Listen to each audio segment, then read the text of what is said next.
is a big thing in Japanese culture. How does that work with innovation?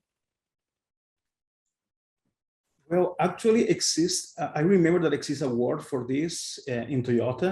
I don't know if Nigel is aware of that. Kakushin.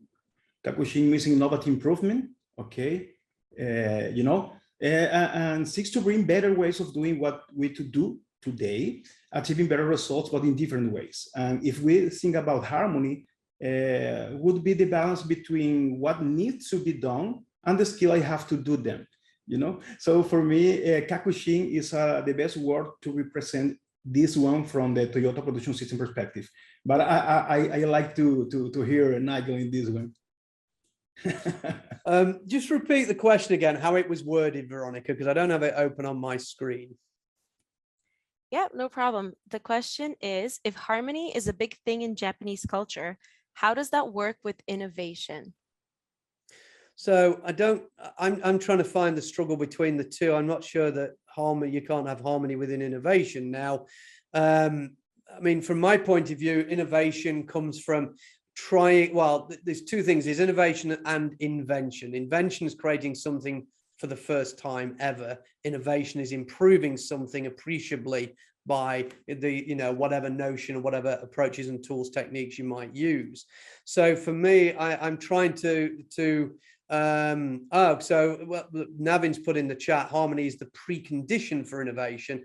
I think that the words that have been used in the modern lexicon now, like psychological safety, safe to fail experiments, these are sort of words that are coming in which might lean towards what's probably being inferred by harmony. And I'm just guessing because I mean, my colleague John Turner, who's listening in, is saying innovation drives harmony, the constant pursuit of perfection or harmony. Now, I mean, Lexus call it the pursuit of perfection is their tagline anyway, yeah. But for me, when I talk, people talk about culture a lot, and I sort of see harmony and culture in the same category. But for me, culture is the product of our behaviors. So it's how we behave towards each other and towards the work. Culture emerges, you can't impose culture.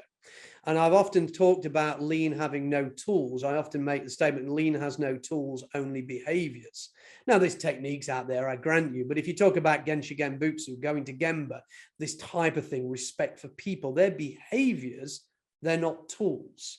Okay, and so this is where we start to find that when you're in Toyota, and I have to be careful how I describe this on public forums, but it is like a religion. It's not got all the challenging aspects of a religion, but it is like a religion.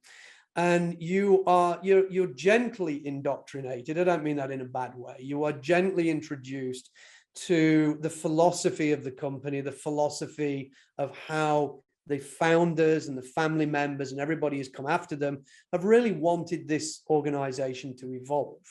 So that forms or formulates your individual mindset. Mindsets are individual. That's our personal worldview. You can't impose a mindset on people, but they set a philosophy, a direction, a North Star, whatever you want to call it.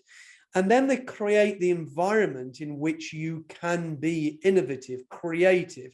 You can implement Kaizen ways of working, Kaizen ways of thinking. And that enables that to happen. But I think if you go into an organization that's very command and control, very driven on deadlines, metrics, money, deliverables, milestones, targets, shareholders, OKRs, KPIs, then you've created a certain type of environment. And from that, you'll get certain behaviors. If you want an environment which has got more innovation, more creativity, you need to create an environment to facilitate an environment which enables different behaviors. And the Prius case study is another example. First major popular use of the Obeya, the big room. Not a war room, that's a different thing.